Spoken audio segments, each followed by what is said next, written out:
ঠাকুর শ্রী শ্রী রামকৃষ্ণ পরমহংসদেব এবং মা শারদার চরণে আমার সশ্রদ্ধ প্রণাম জানিয়ে ভিডিওটা শুরু করছি।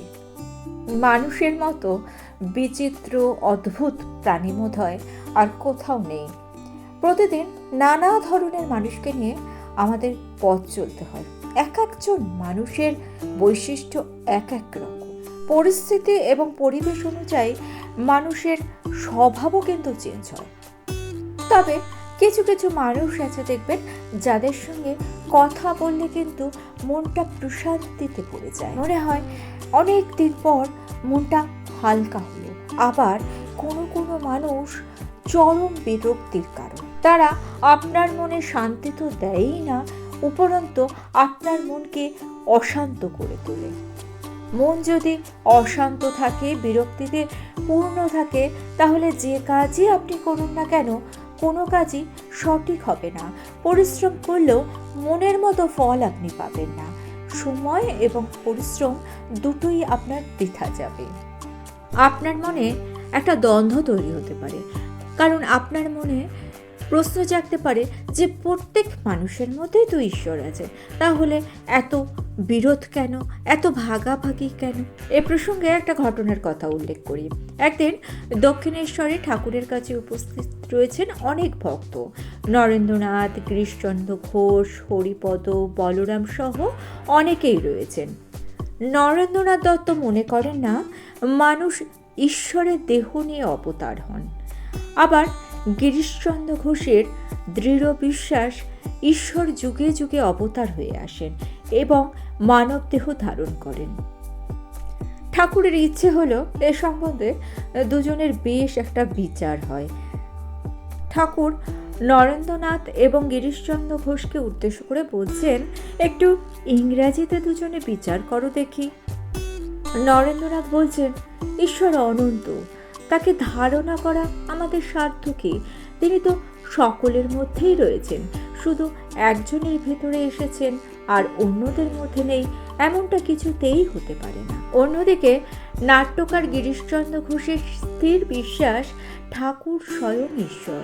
তিনি ঠাকুরকে দুদিন দর্শনের পরেই বলেছিলেন, প্রভু তুমি ঈশ্বর, মানব দেহ ধারণ করে এসেছ আমাদের পরিত্রাণের জন্য। গিরিশচন্দ্র ঘোষ তার যুক্তিতে বলছেন, মানব দেহ ধারণ না করলে কে ঘরের মতো শিক্ষা দেবে? কে জানাবে ঈশ্বরী বস্তু আর সব অবস্তু?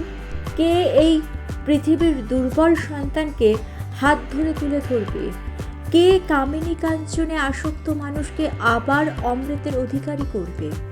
তিনি মানুষ রূপের সাথে সাথে না বেরোলে, যারা ঈশ্বর ছাড়ার কিছুই জানে না, যাদের ঈশ্বর ছাড়া অন্য কিছু ভালো লাগে না, তারা কি করে দিন কাটাবেন?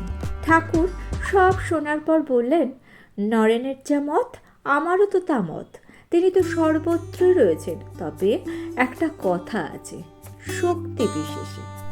কোনোখানে অবিদ্যা শক্তির প্রকাশ বেশি, আবার কোথাও বিদ্যা শক্তি বেশি প্রকাশিত হয়।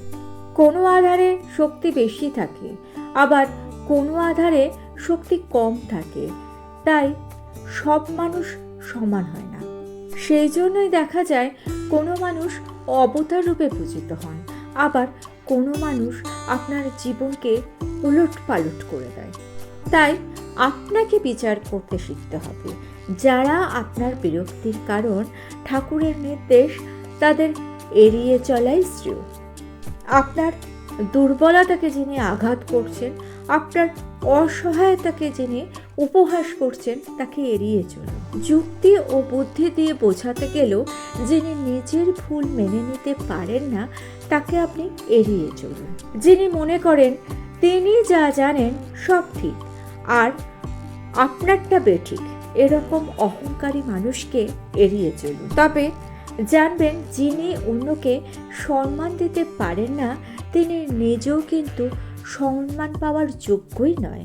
তাই তাকে এড়িয়ে চলাই শ্রেয়। তবে এড়িয়ে চলার অর্থ কিন্তু তার সঙ্গে খারাপ ব্যবহার করা নয়। এড়িয়ে চলবেন কিভাবে?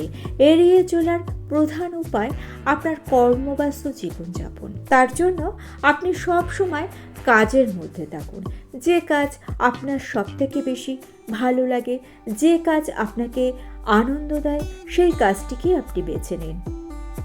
এর ফলে আপনার মন সব সময় খুশি থাকবে। এড়িয়ে চলার দ্বিতীয় উপায় হলো আপনার মধ্যে যে পজিটিভিটি আছে সেই পজিটিভিটিকে আপনি আপনার চারপাশে ছড়িয়ে দিন। আপনার পজিটিভিটির সাহায্যে জ্বালিয়ে ফেলুন এমন এক আলো, যে আলো মুহূর্তে সব অন্ধকারকে দূর করে দেবে। কিন্তু মানুষ চেনার জন্য আপনাকে সব সময় আপনার জ্ঞান চক্ষুটি কিন্তু খুলে রাখতে হবে। ঠাকুর বলছেন, চৈতন্য লাভ না করলে চৈতন্যকে জানা যায় না। বিচার ততক্ষণ যতক্ষণ না তাকে লাভ করা যায়। শুধু মুখে বললেই হয় না।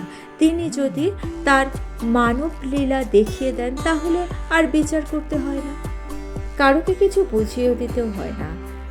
ঠিক এরকম জানো, অন্ধকারে দেশলাই খুঁজতে খুঁজতে দেখবে ঠপ করে আলো জ্বলে ওঠে, তেমনি তিনিও যদি এই দপ করে আলো জ্বালিয়ে দেন তখনই সব সন্দেহ মিটে যায়। আপনারাও আপনাদের মনের সমস্ত সন্দেহকে মিটিয়ে ফেলে ঠাকুর, মা এবং স্বামীজির আদর্শকে পাথেয় করে যদি জীবনের পথে এগিয়ে যেতে পারেন তাহলে দেখবেন জীবনটা অনেক অনেক বেশি সুন্দর হয়ে উঠেছে। আর ভিডিওটা ভালো লেগে থাকলে চ্যানেলটিকে সাবস্ক্রাইব করে নিয়ে পাশে থাকা বেল আইকনটা প্রেস করে দিয়ে অল অপশনটা ক্লিক করে দেবেন, তাহলে যখনই নতুন কোনো ভিডিও আপলোড করব তার নোটিফিকেশন আপনাদের কাছে পৌঁছে যাবে। ঠাকুর এবং মায়ের চরণে প্রণাম জানিয়ে আজকে এই পর্যন্ত। Thanks for watching.